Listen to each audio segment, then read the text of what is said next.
Hello, my dear students. Myself, Amira Walia, your senior most faculty of chemistry from SCT Science College, Junagadh. અને પહેલાંના video સેશનની અંદર આપણે neutralisation ટાઇટ્રેશનના 3 curves છે, that is of strong acid and strong base, strong acid and weak acid and strong base એ છે એ આપણે જોયા, જેમાંના 2 છે એ તમને એસ શેપના મળતા હતા અને બાકીનો લાસ્ટ જે આપણે જોયો વીક બેઝવાળો versus strong acid that is of Z shape. બરાબર. હવે તમારા આ ચેપ્ટરનો ન્યુટ્રલાઇઝેશન કર્વનો હજી એક મોસ્ટ ઇમ્પોર્ટન્ટ ટાઇટ્રેશન કર્વ છે એ આપણે જોવાનો છે. હવે વીક બેઝ અને વીક એસિડવાળો ટાઇટ્રેશન કર્વ છે એ આપણે ઓબ્ઝર્વ કરી શકતા નથી. બરાબર, કારણ કે બંને વીક હોય તો એનો એન્ડ પોઈન્ટ છે એ ડિટરમાઇન કરવો થોડો વધારે ડિફિકલ્ટ છે. એટલે એને વોલ્યુમેટ્રિક ટાઇટ્રેશનમાં સિમ્પલ ટાઇટ્રેશન કરતાં થોડી અલગ મેથડથી છે એ ડિરાઈવ કરવામાં આવે છે. So now let us discuss the new point, that is titration curve of polyprotoic acid with strong base. હવે titration curve that is what એ તમને લોકોને ખ્યાલ છે as per definition pH versus volume of titrant, એને તમે શું કહો છો અને એ જે પોઈન્ટ્સ તમે ડ્રો આઉટ કરો છો એને તમે ટાઇટ્રેશન કર્વ કહો છો. અહીંયા સ્ટ્રોંગ બેઝ એટલે શું છે એ બી તમને ખ્યાલ છે અને as per strong base suppose કે આપણે અહીંયા કન્સિડર કરીએ છીએ NaOH. બરાબર. હવે વાત આપણે કેની કરીએ છીએ અહીંયા પોલીપ્રોટોઇક એસિડની. તો પહેલાં આપણને એ ખ્યાલ હોવો જોઈએ કે પોલીપ્રોટોઇક એસિડ છે એ છે શું. આ આખું આમ તો થિયરી બેઝ જ છે. હાઉ ટુ રાઇટ ઇટ એ છે હું તમને PDF ફાઇલ જે સેન્ડ કરીશ એની અંદર આખું છે એ મોકલી દઈશ. So now let us see what is a polyprotoic acid. So definition of polyprotoic acid in simple words is like that an acid which liberate more than one hydrogen atom, that is H plus ion, okay, is known as polyprotoic acid. એવો કોઈ પણ acid કે જે એક કરતાં વધારે hydronium ion એટલે કે H પ્લસ આયન છે એ રિલીઝ કરતો હશે એને તમે પોલીપ્રોટોઇક એસિડ છે એ કહેશો. On the basis of number of H plus ion donation, acid can be classified as monoprotoic acid, diprotoic acid and triprotoic acid. એ કેટલા H પ્લસ છે એ ડોનેટ કરે છે અથવા તો લિબરેટ કરે છે એના ઉપર એસિડના 3 ટાઈપ છે એ પાડવામાં આવ્યા છે. દેટ ઇઝ ઓનલી 3 નથી બટ આપણે સિલેબસમાં 3 છે એ આપણે ભણવાના છે. That is monoprotoic acid, diprotoic acid and triprotoic acid. આના નામમાં જ આના પરથી કહી શકાય. ધારો કે મોનો છે તો mono indicates number of H plus 1, ડાય છે તો એ ઇન્ડિકેટ કરે છે કે 2 નંબર ઓફ H પ્લસ અને ટ્રાય છે તો એ શું ઇન્ડિકેટ કરે છે 3 number of H plus. So simple કે મોનોપ્રોટોઇક acid that can donate 1 H plus, diprotoic acid that can donate 2 H plus, triprotoic acid that can donate 3 H plus. આ ત્રણેયના example છે એ આપણે જોઈ લઈએ. લાઇક HCl છે, ઓકે, તો HCl છે એ કઈ રીતે ડિસોશિએટ થશે in the term of H plus and Cl minus.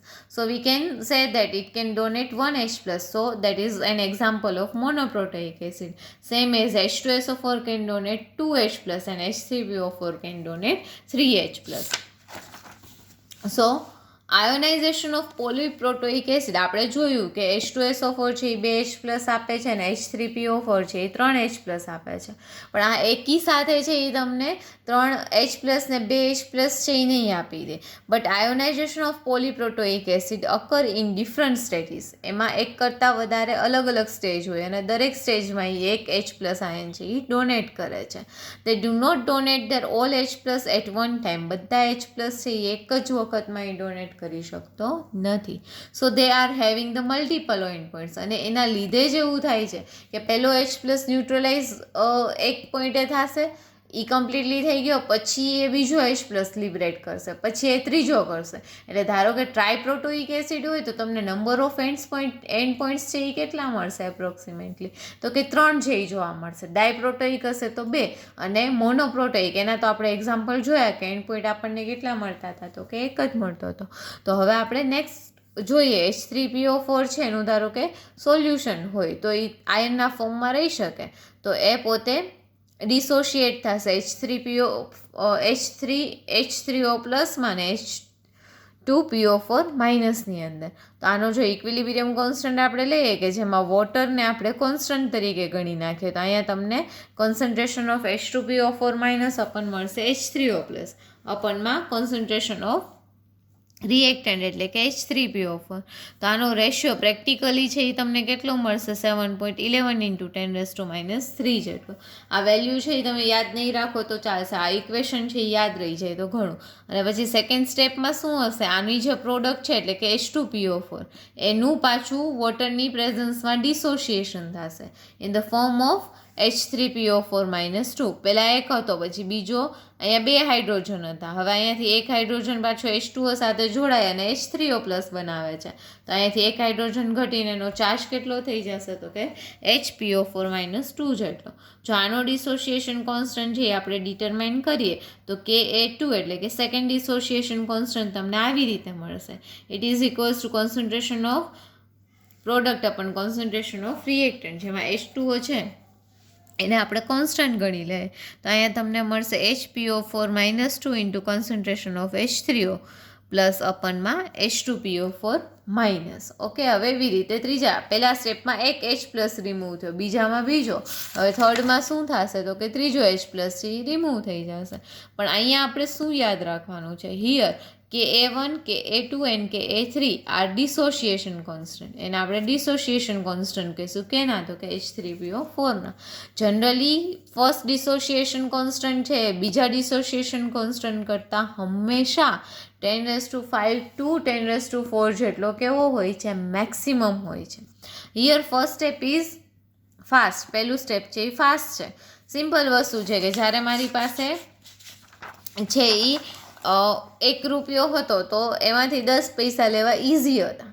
હવે 90 પૈસા છે મારી પાસેથી, બરાબર, એમાંથી કોઈ મારી પાસે, અથવા તો તમે એવી રીતે સમજો કે મારી પાસે 10 પૈસા હતા, એમાંથી કોઈએ મારી પાસેથી 5 પૈસા લઈ લીધા, તો વધ્યા કેટલા તો કે 5.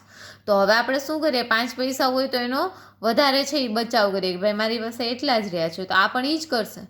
આ છે એ ફટાફટ છે એ ડોનેશન છે એ આપી દેશે, પણ આ સ્ટેપ છે એ સ્લો હશે અને જે લાસ્ટ છે એ સ્લોએસ્ટ સ્ટેપ છે એ આપણને જોવા મળશે. ઓકે, કારણ કે એમાં એક તો એની પાસે કમી છે H પ્લસની, એટલે જ એની ઉપર ડેફિશિયન્સીથી -1 ને -2 ચાર્જ આવે છે. એમાં હજી એક H પ્લસ વયો છે એટલે એને બચાવવાની વધારે પ્રયત્ન કરશે, એટલે એ ડિફિકલ્ટ હશે કે એની પાસેથી તમે H પ્લસ છે એ લઈ શકો.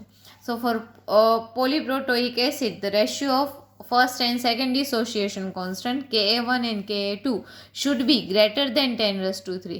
એટલા માટે આ બેનો રેશિયો છે એ 10⁻3 કરતાં કેવો હોવો જોઈએ તો કે વધારે હોવો જોઈએ. If it is less than, જો એ લેસ દેન હોય then it become difficult to differentiate the ionization state. એટલે કે તો બે એન્ડ પોઈન્ટ વચ્ચે ડિફરન્શિએટ કરવું છે એ વધારે કેવું હોય છે તો કે ડિફિકલ્ટ હોય છે.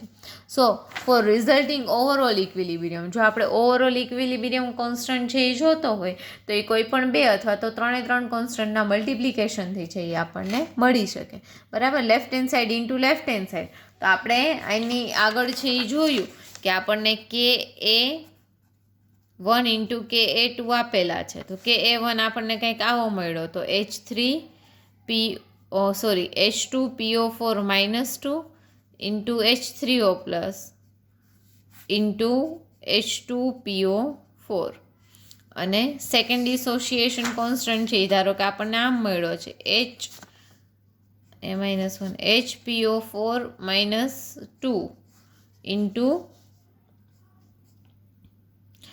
H3O plus એના મલ્ટિપ્લિકેશનમાં H2PO4 -1. તો આ બંને છે એ શું થઈ જાય તો કે કેન્સલ થઈ જાય, બરાબર. એટલે આ તમને એપ્રોક્સિમેટલી છે એ કંઈક આવો મળશે H3O પ્લસ અહીંયા છે ને અહીંયા છે એટલે એનો સ્ક્વેર ઇન્ટુ HPO4 -2 અપનમાં H2PO4. તો એ ઇક્વેશન તમને અહીંયા આપેલું છે, બરાબર. અને એના કોન્સ્ટન્ટ જે મળે એનું મલ્ટિપ્લિકેશન, એવી રીતે 3 ટાઈમ હોય તો જે ફર્સ્ટ અને લાસ્ટ PO4 -3 છે એ રહેશે ને આ શું થઈ જશે, બાકીના કેન્સલ આઉટ. એટલે અહીંયા જે સ્ક્વેર આવતો તો અહીંયા શું આવી જશે, ત્યાં ક્યુબ. ટૂંકમાં કહેવાનો મતલબ એ કે જ્યારે તમારો ઓવરઓલ ઇક્વિલિબ્રિયમ કોન્સ્ટન્ટ છે એ જોતો હોય તો એ કોઈ પણ 2 સ્ટેજના અથવા તો 3 સ્ટેજના જે ડિસોસિએશન કોન્સ્ટન્ટ છે એનું મલ્ટિપ્લિકેશન કરશો એના બરાબર થશે. So from the above value pH can be calculated. So એના ઉપરથી આપણે pH છે ઓફકોર્સ છે આપણે કીધું હતું કે pH is equals two under root of જે ડિસોસિએશન કોન્સ્ટન્ટ છે એ અને ઇન્ટુ આપણે શું કરવું પડશે તો કે એનું ઇનિશિયલ કોન્સન્ટ્રેશન. તો આમાં પણ તમે એવી જ રીતે છે એ H+નું કોન્સન્ટ્રેશન મેળવી શકો. So for the H3PO4 the ratio is 10⁵ and same as for the other two ratios of the second dissociation constant and the third dissociation constant. So third H plus of H3O plus is slightly dissociated. So no particularly end point. આ બેનો ratio તો 10⁵ છે but આ બંનેનો ratio છે એ એના કરતાં થોડોક ઓછો છે.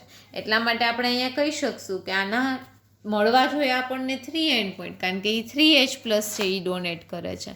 પણ અહીંયા છે એ આપણે કેટલા એન્ડ પોઈન્ટ છે એના ઓબ્ઝર્વ કરી શકશું તો કે ઓનલી 2.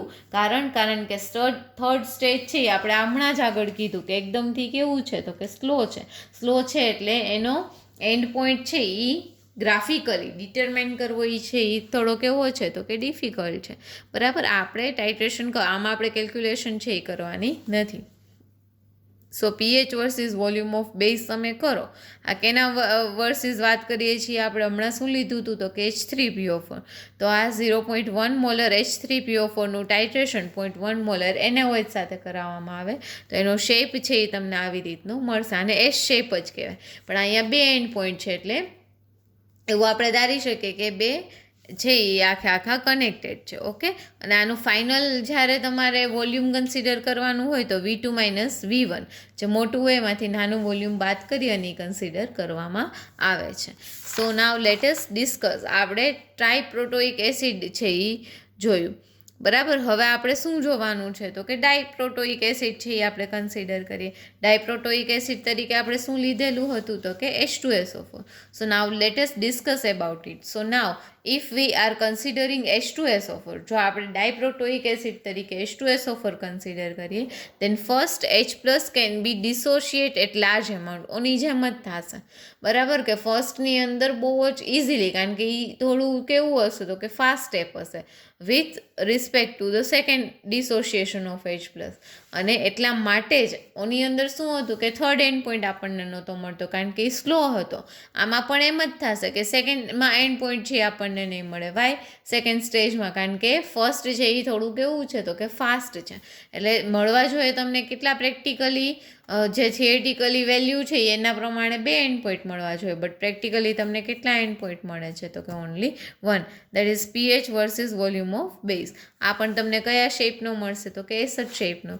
અહીંયા ઉધારી લીધેલું છે કે 0.1 મોલર H2SO4નું ટાઇટ્રેશન જ્યારે તમે 0.1 મોલર NaOH સોલ્યુશન સાથે કરો એટલે તમને આ ટાઈપનો શેપ છે એ જોવા મળશે. Okay, so if we are considering oxalic acid, I think તમને બધાને ઓક્ઝેલિક એસિડનું સ્ટ્રક્ચર છે એ યાદ હશે. ઓક્ઝેલિક એસિડ એટલે કે ડાઈ કાર્બોક્સિલિક એસિડ છે. આપણે oh my sweet green Apple ભણી ગયા એમાં ફર્સ્ટ મેમ્બર COOH. તો આમાંય પણ એક H+ ને એક H+, એટલે ટોટલ નંબર ઓફ H+ કેટલા રિમૂવ કરશે એ તો કે 2. બરાબર, તો અહીંયા આપણને આપેલું છે if we are considering oxalic acid which is also a diprotoic acid. એ પણ કેવો છે તો કે ડાયપ્રોટોઇક છે, but it can give practically only 1 end point. ઓની જેમ જ એક જ એન્ડ પોઈન્ટ છે એ આવશે. બટ અહીંયા રીઝન શું છે? Because the ratio of Ka1/Ka2 is less than 10⁴. એ છે એ આપણને 10⁴ to 10⁵માં મળવો જોઈએ, બટ એ છે અહીંયા કેટલો મળે છે? Less than 10⁴. એટલે આપણે કહી શકશું કે અહીંયા છે એ મળવા જોઈએ એન્ડ પોઈન્ટ તમને 2, પણ આપણને એન્ડ પોઈન્ટ છે એટલે કેટલા ઓબ્ઝર્વ થાય છે તો કે only 1. So first end point is not satisfactory. So first end point છે એ એટલો બધો શાર્પ આપણને મળતો નથી. It is not counted practically but second end point is considered as end point અને એને આપણે પ્રેક્ટિકલી છે એ કાઉન્ટ કરતા નથી અને એટલા માટે જ આપણે કયો એન્ડ પોઈન્ટ છે એ કન્સિડર કરીએ છીએ તો કે સેકન્ડ એન્ડ પોઈન્ટ છે એને ફાઇનલ તરીકે આપણે કન્સિડર કરીએ છીએ. આ જે તમને ગ્રાફ આપ્યો છે એ ગ્રાફ છે એ આપણે 0.1 મોલર ઓક્ઝેલિક એસિડ વર્સિસ કેનો છે તો કે 0.1 મોલર NaOHનો જે પણ તમને કયા શેપનો મળશે તો કે એસ શેપનો જ મળશે બરાબર. તો અહીંયા તમારું પોલીપ્રોટોઇક એસિડનું ટાઇટ્રેશન વર્સિસ સ્ટ્રોંગ બેઝ છે એ કમ્પ્લીટ થાય છે. યાદ રાખો આપણે સામે છે એ સ્ટ્રોંગ બેઝ લીધેલો છે, ત્યાં આપણે વીક બેઝ છે એ કન્સિડર કરી શકશું નહીં, કારણ કે વીક બેઝ છે એ એક H+ને રિમૂવ કરવામાં પણ કેવો છે તો કે પોતે છે એ વીક પ્રૂવ થાય છે. તો અહીંયા તો નંબર ઓફ H+2 અને 3 છે, તો એની સામે તમારે ફરજિયાત છે એ શું લેવું પડશે તો કે સ્ટ્રોંગ બેઝ જ છે એ કન્સિડર કરવો પડશે. તો આવી રીતે આપણે સૌથી સ્ટાર્ટિંગમાં ટાઇટ્રેશનના 4 ટાઈપ જોયા હતા, that is neutralisation titration, redox titration, એના પછી કોમ્પ્લેક્સોમેટ્રિક ટાઇટ્રેશન ને પ્રેસિપિટેશન ટાઇટ્રેશન. એમાં સૌથી પહેલો point that is neutralisation titration, એની જે ઇન્ડિકેટરની થિયરી છે એ પહેલાં તો આપણે જોઈ, એના પછી એના જે 4 ટાઇટ્રેશન કર્વ છે તે જે એક્ઝામના પોઈન્ટ ઓફ વ્યૂથી તમારા માટે મોસ્ટ ઇમ્પોર્ટન્ટ છે બરાબર છે. એ 4 કર્વ છે એ આપણે જોઈ દીધા. ફર્સ્ટ કર્વ છે એ સ્ટ્રોંગ એસિડ વર્સિસ સ્ટ્રોંગ બેઝનો હતો, સેકન્ડ કર્વ છે એ વીક એસિડ વર્સિસ સ્ટ્રોંગ બેઝનો હતો, થર્ડ કર્વ છે કે જે વીક બેઝ વર્સિસ સ્ટ્રોંગ એસિડનો હતો, અને last curve that is polyprotoic acid versus strong બેઝનો. અહીંયા કમ્પ્લીટ થાય છે. યાદ રાખજો આ 5 માર્ક્સના 5 માર્ક્સના તમારા ક્વેશ્ચન છે એમાં 4માંથી એક ગ્રાફ હશે બરાબર. એટલે આ સાવ ડિટ્ટો ટુ ડિટ્ટો છે એ મગજમાં બેસાડી દો. સેકન્ડ વસ્તુ, આને કઈ રીતે રાઇટ ડાઉન કરવું, પોલીપ્રોટોઇક એસિડ સ્ટ્રોંગ એસિડ અને સ્ટ્રોંગ બેઝવાળું છે એનીને બીજાની મેં તમને PDF ફાઇલ મોકલી દીધેલી છે. ફર્સ્ટમાં તો જેમ બુકમાં આપ્યું છે એમ કમ્પ્લીટ જ છે, બાકીનામાં કેમ લખવું એ મેં તમને આપેલું છે. એ જ પ્રમાણે તમારે એને કમ્પ્લીટલી યાદ રાખવાનું છે, એટલે 5 માર્ક્સ છે એ તમારા કમ્પ્લીટ છે એ થઈ જશે. તો નેક્સ્ટ વિડીયો સેશનની અંદર આપણે લોકો રેડોક્સ ટાઇટ્રેશન એટલે શું, એના ઇન્ડિકેટર્સ છે એ કયા કયા છે એના વિશેની ડિસ્કશન છે એ કરશું. Thank you.